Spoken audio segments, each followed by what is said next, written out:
আসসালামু আলাইকুম, স্বাগত জানাচ্ছি আরটিভির রাতের সংবাদে। আপনাদের সঙ্গে আছে আমি সৈয়দা সাদিয়া বিনাজে।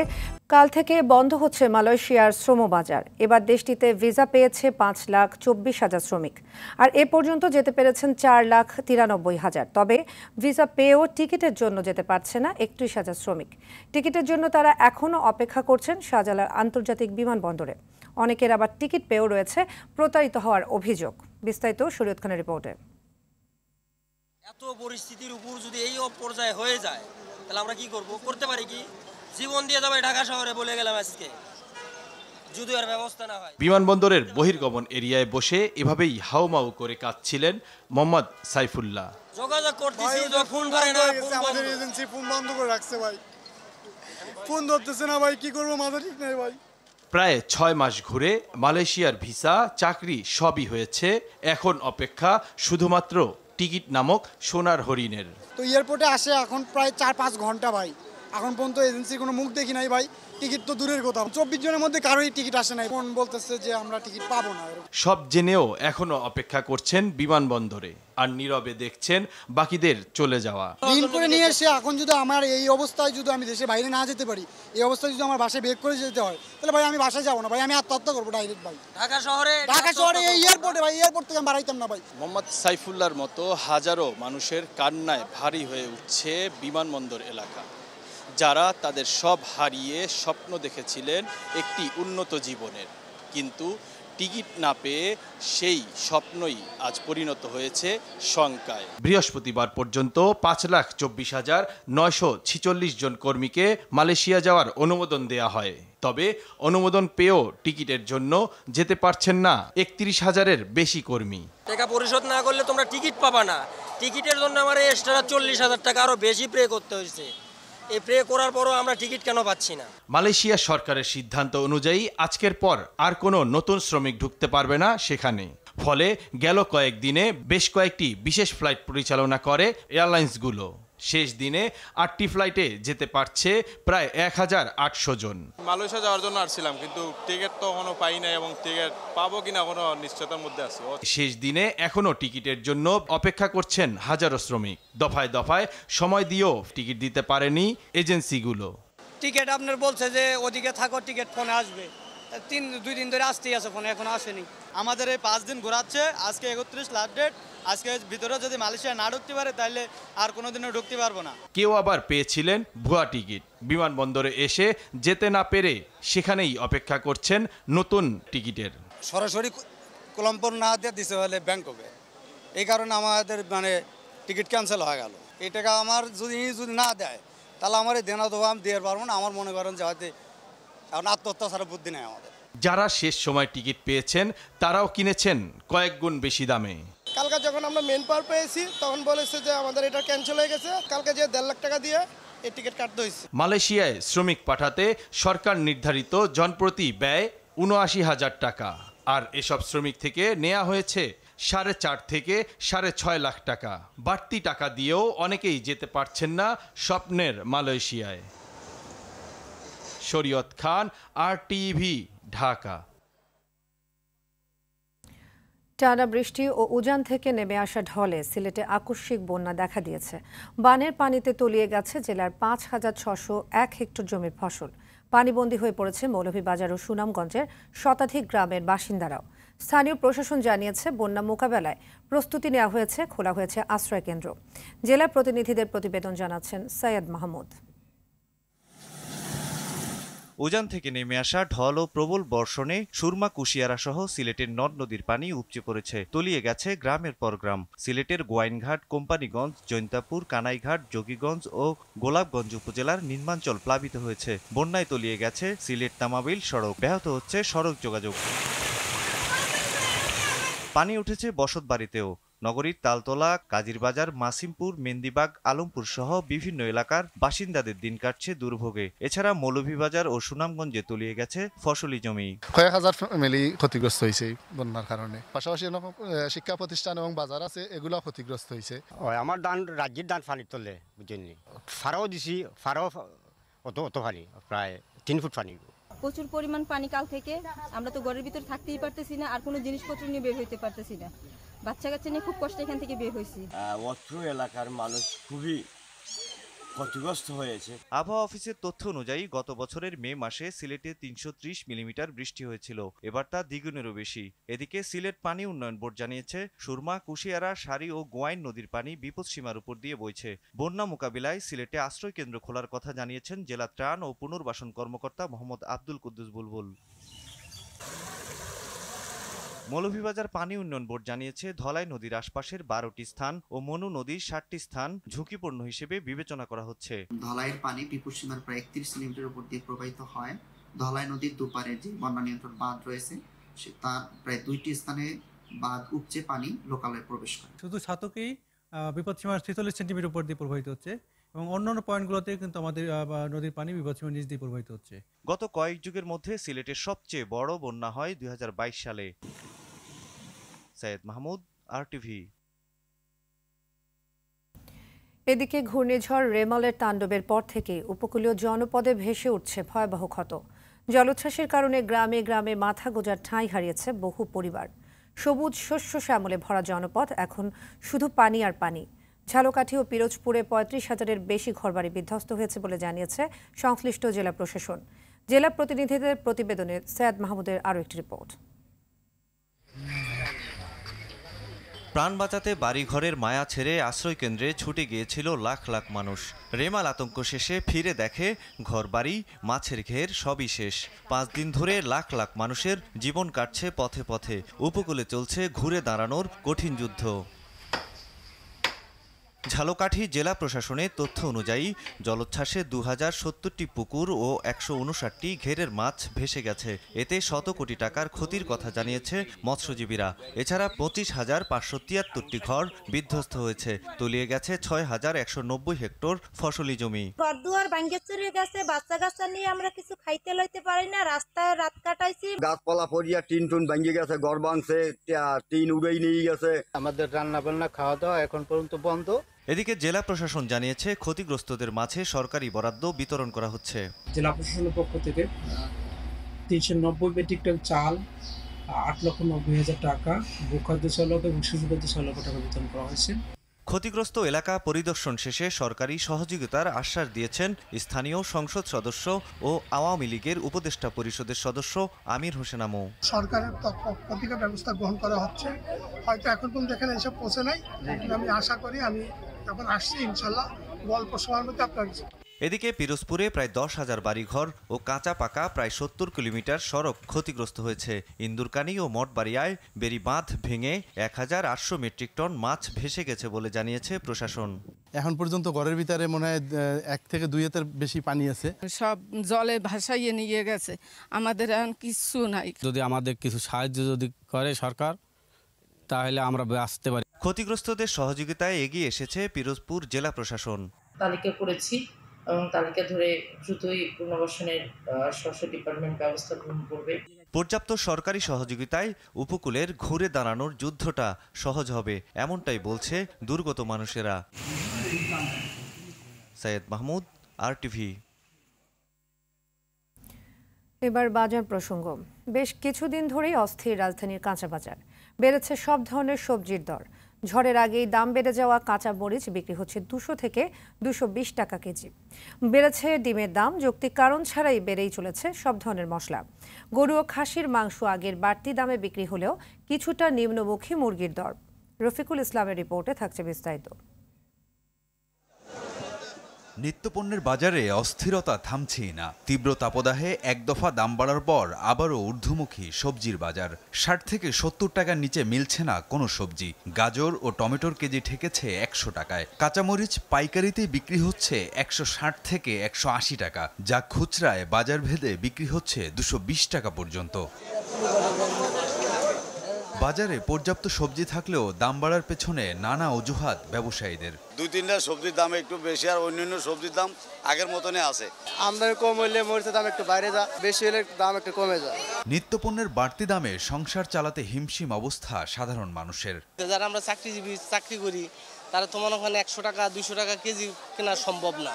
ইনকাম কিন্তু বেশি হচ্ছে না, কিন্তু দ্রব্যমূল্য কিন্তু দাম বেড়ে যাচ্ছে। নানা অজুহাতে বেড়েই চলেছে ডিমের দাম। মাসখানেক আগে ৩৫ থেকে ৪০ টাকা হালির ডিম বিক্রি হচ্ছে ৫২ থেকে ৫৫ টাকায়। গতকালকে থেকে ৫ টাকা ডজনে বাড়ছে আর কি। আদারের দাম বেশি, তার কারণে তারপর মুরগি মারা যাচ্ছে গরমের কারণে। ভারত থেকে আমদানি করা হলেও কমছে না পেঁয়াজের ঝাঁজ। সপ্তাহের ব্যবধানে কেজিতে ১০ টাকা বেড়ে বিক্রি হচ্ছে ৭৫ থেকে ৮০ টাকায়। সামনে কোরবানি তো আমরা দরকার ৫ কেজি, আপনি নিতেছেন ২০ কেজি, এইভাবে আমরা দামটা বাড়াই। গেল মাসখানেক আগে থেকে বাড়তির দিকে সব ধরনের মশলা। এলাচের দর বেড়েছে কেজিতে ১,০০০ টাকা পর্যন্ত। দাম বাড়ছে মশলা অতিরিক্ত হারে বাড়ছে, ২২০০-২৩০০ টাকা এলাচি আর ৩৫০০ টাকা। গেল ২ দিন ধরে কিছুটা নিম্নমুখী ব্রয়লার মুরগির দাম কেজিতে ২০ টাকা কমে বিক্রি হচ্ছে ১৮০ থেকে ১৯০ টাকায়। পাকিস্তানি ৩০০ বা ২৯০ এই অবস্থা চলছে, আর ব্রয়লার ১৯০ টাকা কেজি। আগের বাড়তি দামে বিক্রি হচ্ছে গরু ও খাসির মাংস। নিয়মিত বাজার মনিটরিং এর মাধ্যমে নিত্যপণ্যের দর সহনীয় রাখার দাবি ভোক্তাদের। রফিকুল ইসলাম, RTV, ঢাকা। ঝিনাইদহ ৪ আসনের সংসদ সদস্য আনোয়ারুল আজিম আনার হত্যা মামলায় ৩ আসামির এবার ৫ দিনের রিমান্ড মঞ্জুর করেছেন আদালত। আসামিরা হলেন সৈয়দ আমানুল্লাহ আমান, ফয়সাল আলী সাজি ও শিলাস্তি রহমান। ৮ দিনের রিমান্ড শেষে আসামিদের শুক্রবার দুপুরে ঢাকার চিফ মেট্রোপলিটন ম্যাজিস্ট্রেট আদালতে হাজির করে ফের ৮ দিনের রিমান্ড আবেদন করা হলে শুনানি শেষে তা মঞ্জুর করা হয়। এদিকে আনার হত্যার তদন্তে কলকাতার গোয়েন্দা পুলিশ নতুন করে বিশেষ ইনভেস্টিগেশন টিম গঠন করেছে। নেপাল ও কলকাতার গোয়েন্দা টিমের সদস্যরা ইতোমধ্যে যৌথ তল্লাশি শুরু করেছে। ডিএনএ পরীক্ষার জন্য এমপি আনার কন্যা মুমতারিন ফেরদৌস ডরিনকে কলকাতা নেয়ার প্রক্রিয়া চলছে।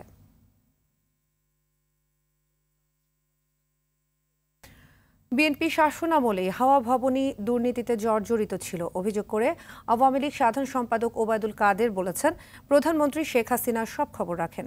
প্রশ্ন রাখেন বিএনপি মহাসচিব নিজেই গঠনতন্ত্র লঙ্ঘন করে ক্ষমতায়, তিনি কি করে দুর্নীতিগ্রস্তদের তালিকা করবেন?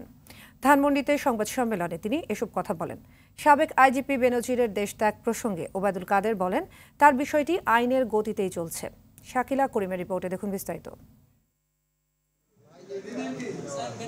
ধানমন্ডিতে দলীয় সভাপতির কার্যালয়ে সমসাময়িক বিষয়ে প্রেস ব্রিফিং করেন আওয়ামী লীগ সাধারণ সম্পাদক ওবায়দুল কাদের।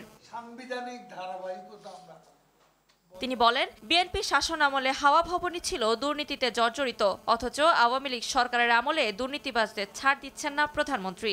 দুর্নীতি কেউ করে থাকতে পারে, সেটা তার ব্যক্তিগত বিষয়।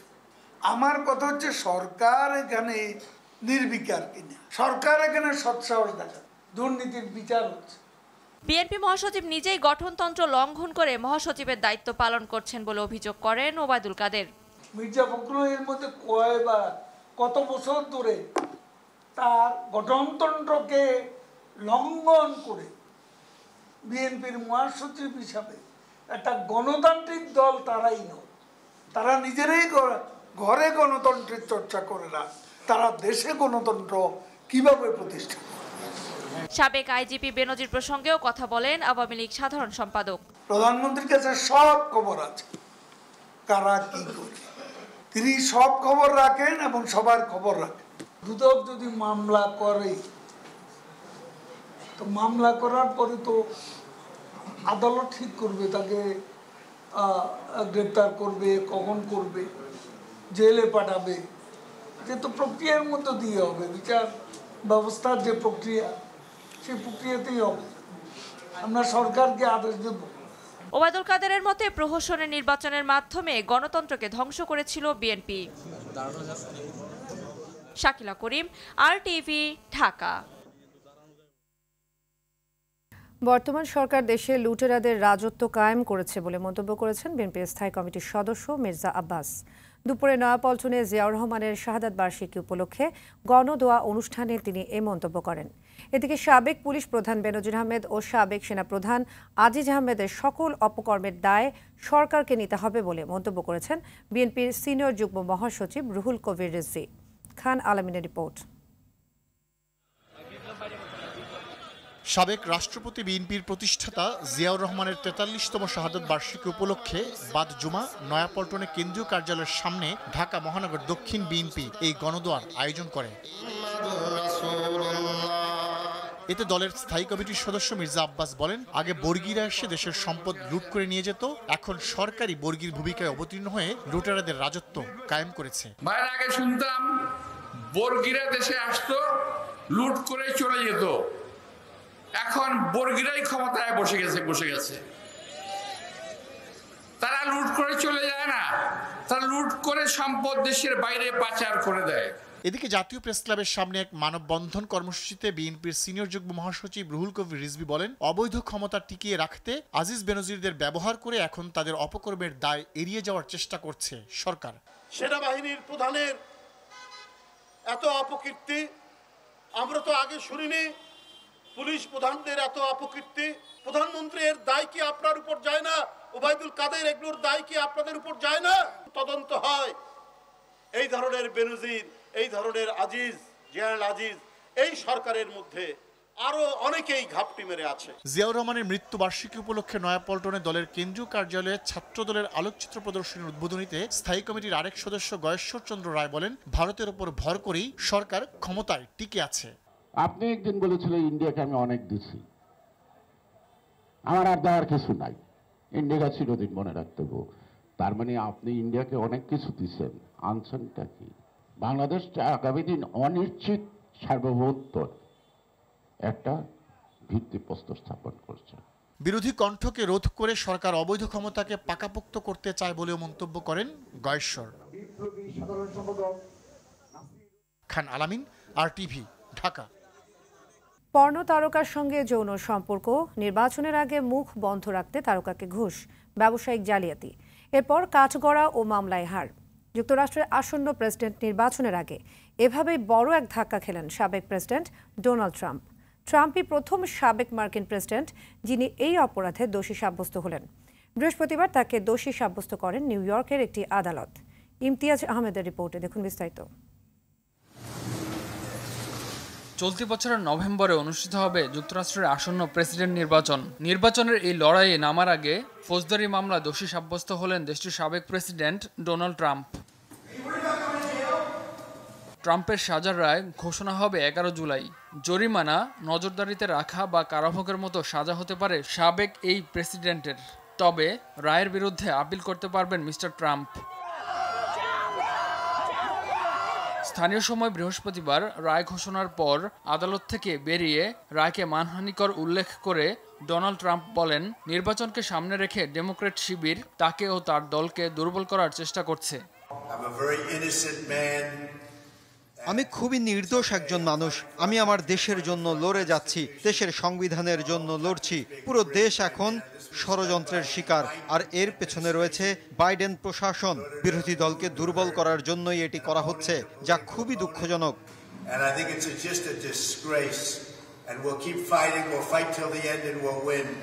দোষী সাব্যস্ত হলেও আসন্ন প্রেসিডেন্ট নির্বাচনে লড়তে কোনো বাধা থাকবে না ডোনাল্ড ট্রাম্পের।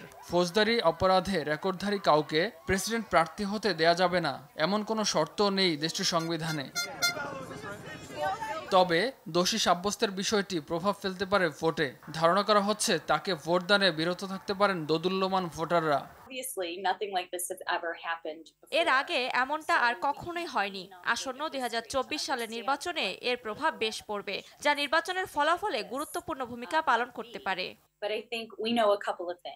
2016 সালে প্রেসিডেন্ট নির্বাচনের আগে যৌন সম্পর্কের বিষয়ে মুখ বন্ধ রাখতে পর্ন তারকা স্টর্মি ড্যানিয়েলসকে ঘুষ দেওয়ার অভিযোগে মামলা হয় ট্রাম্পের বিরুদ্ধে।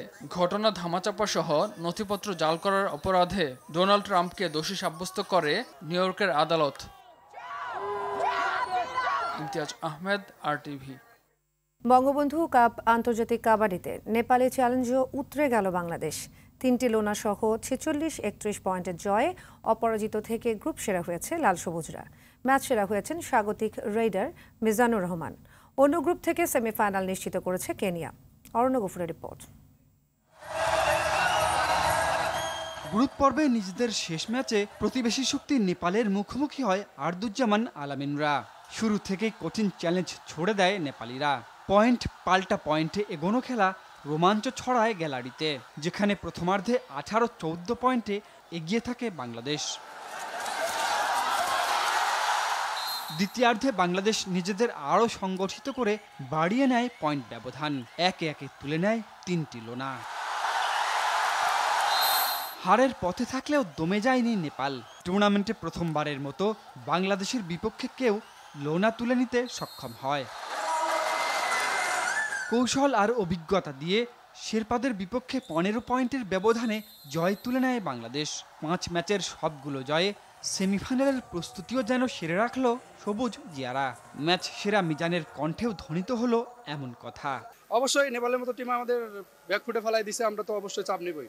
তারপরে আমরা সবাই ভালো করছি, ইনশাল্লাহ জিতে গেছি। সেমিফাইনাল ফাইনাল অবশ্যই ফাইটিং হবে। এদিকে টুর্নামেন্টের সবচেয়ে প্রতিদ্বন্দ্বিতাপূর্ণ ম্যাচ উপহার দিয়ে থাইল্যান্ডকে 33-32 পয়েন্টে হারিয়ে বি গ্রুপ থেকে শেষ 4 নিশ্চিত করেছে আফ্রিকান শক্তি কেনিয়া। অরণ্য গফুর, RTV, ঢাকা।